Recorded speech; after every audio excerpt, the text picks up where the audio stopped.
Recipe blog বনোৱাৰ এক্সাইটমেণ্টতে মাছৰ টেঙাখন বনাওঁতেই হৈ গ'ল এটা গণ্ডগোল। চাওঁ আহকচোন কি গণ্ডগোল হ'ল। যথেষ্ট এইকেইদিন গৰম আছিল বাবে ভাবিলোঁ মাছ টেঙাকে খাওঁ। সেইবাবে মই প্ৰথমতে কেৰাহীটো পাতি লৈ মোৰ 20 টকীয়া পানী বটলত ভৰাই থোৱা মিঠাতেলখিনি ঢালি দিলোঁ আৰু তাৰপিছতহে আচলতে গণ্ডগোলটো লাগিল। ধুনীয়াকৈ মই শুকান জলকীয়া এটা দুফালকৈ ছিঙি তেলত দি দিলোঁ, কেইটামান সৰিয়হ দি ঢাকন লগাই দিলোঁ। তাৰপিছত মোৰ মনত পৰিল, কেঁচা মাছখিনিচোন ভাজাই নাই। মাছ কমকৈ আছিলে, 3 পিচে আছিলে। সেইবাবে মই মাছৰ কথা একেবাৰে মনতে অহা নাই ভিডিঅ' বনোৱাৰ ধান্দাতে। আকৌ মই তেলখিনি কি কৰিছোঁ চাওকচোন। বাতি এটা তেনেকৈ উলিয়াই লৈছোঁ। লৈ উঠি ভাবিলোঁ এইখিনি তেলকে দিম। সেইবাবে যিখন গুণাৰ আমাৰ যে চেকনি থাকে, সেই চেকনিৰে মই চেকি ল'লোঁ। চেকি লৈ সৰিয়হখিনি আৰু জলকীয়াখিনি বেলেগ হৈ গ'ল। তাৰপিছত সেই তেলখিনিতে মই মাছখিনি ফ্ৰাই কৰি ল'লোঁ। মাছখিনি অলপ ৰঙচুৱাকৈ ভাজি ল'লোঁ। ভাজি লৈ উঠি এতিয়া আকৌ সেই মাছ ভাজি লোৱা তেলখিনিতেই মই যিখিনি আগতে থৈ দিছিলোঁ, মানে শুকান জলকীয়া আৰু সৰিয়হখিনিতো আচলতে ভজা হৈয়ে গৈছিল। মই মিঠাতেল অকণমান কমাই ল'ব লাগিছিলে, যিহেতু কমকৈ বনাইছিলোঁ, কিন্তু মিঠাতেলখিনি কমাই লোৱা নহ'ল। আকৌ সেইখিনি তেলতে মই আকৌ দি দিলোঁ নিমখ আৰু হালধি দি তেলখিনি অকণমান লৰাই দি তাত দি দিলোঁ এতিয়া মই যিখিনি মই বাতিত তিয়াই থৈ দিছিলোঁ তেতেলী টেঙা আৰু থেকেৰা টেঙাৰ পানীখিনি ভালকৈ মোহাৰি লৈছোঁ। মই তেতেলীৰ গুটিকেইটা মই দিয়া নাই। বাতিটোতে তেতেলীখিনি ভালকৈ 3বাৰমান মোহাৰি লৈ মই সেই পানীখিনিকে দি দিছোঁ। পানীখিনি দিয়াৰ পিছতে খুব ধুনীয়াকৈ এটা উতল আহিব লাগিব আৰু উতল অহাৰ পিছতে সেয়া দেখিছেনে, টেঙাৰ পানীখিনিকে মই দি দিছোঁ। বাতিটোতে অখালি 3বাৰমান দি দিছোঁ, তাতে মই বেলেগকৈ নৰ্মেল পানী দিয়া নাই। যেতিয়া উতল আহিছে তেতিয়া মই ইয়াত পিঠাগুড়ি অকণমান পানী দি মিক্স কৰি লৈ দিছোঁ। তেতিয়া মানে জোলখন থুপথুপীয়া হয়, খুব ধুনীয়া এটা গ্ৰেভি টাইপ হয়। যদি পিঠাগুড়ি নাথাকে তেতিয়াহ'লে কৰ্ণফ্ল'ৰ থাকিলে কৰ্ণফ্ল'ৰ দিব পাৰে। ইপিনে মাছখন বহাই যিহেতু সবৰ হৈছে, মই পিঁয়াজ কাটি ল'লোঁ। আৰু এটা ৰেচিপি মই আপোনালোকৰ আগত শ্বেয়াৰ কৰিম আজি, মাটনৰ ৰেচিপি। এয়া মই অকণমান খাই চাইছোঁ। মোৰ এইটো অভ্যাসেই দেই, যিকোনো আঞ্জা ভাজি নুমোৱাৰ আগতে মই অকণমান নিজে খাই চাওঁ। নিজে খাই চাই যেতিয়া ভাবোঁ যে মোৰ মতে হৈছে, তেতিয়াহে মই নমাই থৈ দিওঁ, নহ'লে কিবা কমি থাকিলে আকৌ মই তাতে এড কৰি থাকোঁ।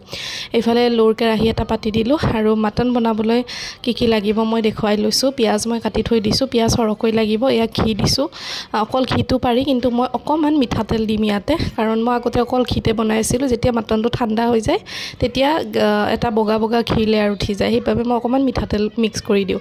এয়া কাজু বাদাম কেইটামান লৈছিলোঁ, কাজুকেইটা মই ঘিতে মানে ঘি আৰু তেলখিনিতে মই ভাজি লৈছোঁ ৰঙচুৱাকৈ। অকণমান ৰঙচুৱা হোৱাৰ পিছতে মই উঠাই ল'লোঁ বাতি এটাত। সেইখিনি একেবাৰে শেষত দিম, গতিকে ছাইড কৰি থৈছোঁ। ইয়াতে মই পাঁচফোৰণ আৰু তেজপাত এটা দি দিছোঁ, লগতে এটা মই ডাঙৰ ইলাচি দি দিছোঁ, যোনটো ক'লা ইলাচি, সেইটো দি দিছোঁ আৰু অকণমান এচিকুটমান চেনি দি দিছোঁ। তাৰপিছতে পিঁয়াজখিনি দি দিছোঁ। পিঁয়াজ সৰহকৈ লাগিব। ইয়াতে মই আলু ব্যৱহাৰ নকৰোঁ, কিন্তু আজি আলু এটা দি দিছোঁ ছোৱালীৰ কাৰণে, যিহেতু এক্সট্ৰাকৈ ভজা মাংস উলিয়াই আলু উলিয়াই কুকাৰত তাইক মই সিজাই দিওঁ, গতিকে আলু তাইৰ কাৰণে মই এটা দি দিছোঁ। আৰু এই গ্ৰেভিটোত আলু নিদিব, পিঁয়াজ সৰহকৈ লাগিব।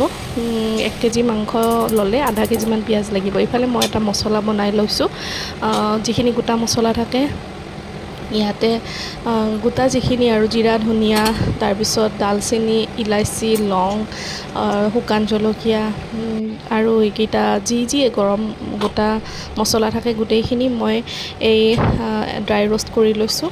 আৰু ইফালে মাটনখিনিত মই দি দিলোঁ আদা আৰু নহৰুৰ পেষ্ট, পিঁয়াজ এটাও পেষ্ট কৰি লৈছিলোঁ, সেইখিনি পেষ্ট দিছিলোঁ। এতিয়ালৈকে মই মাটনখিনিত কোনো মছলা এড কৰা নাই।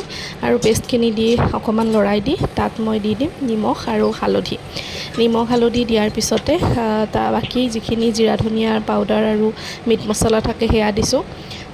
সেই 2-3বিধেই মই গুড়ি মছলা ব্যৱহাৰ কৰিছোঁ, যিহেতু মই গৰম মছলাটো বনাই লৈছোঁ। মই পেকেটৰ গৰম মছলা ব্যৱহাৰ নকৰোঁ সাধাৰণতে, মই এইটো বনাই লওঁ ঘৰতে। এনেকৈ ড্ৰাই ৰ'ষ্ট কৰাৰ পিছত মই মিক্সাৰত সেইখিনি পিচি লৈছোঁ। এয়া মিক্সাৰত খুব ধুনীয়াকৈ গুড়ি হৈ গৈছে, একেবাৰে পাউডাৰৰ নিচিনা নহয়, এনেকৈ হয়। গতিকে মই এইখিনি তাত মই 2 চামুচ দি দিছোঁ মাটনখিনিত আৰু ভালকৈ লৰাই দি ঢাকোন লগাই ভালকৈ সিজিবলৈ দিছোঁ। ভাজি থকাৰ পিছত এনেকৈ যেতিয়া অকণমান ভজা হৈ গ'ল তেতিয়া মই জলকীয়া 4টা কাটি লৈছোঁ, কাটি লৈ দি দিছোঁ। আৰু ছোৱালীৰ কাৰণে মই অলৰেডি কুকাৰত মাংস কাঢ়ি লৈ তাইৰ কাৰণে মই কেইটামান হুইচেল লগাই দিছোঁ।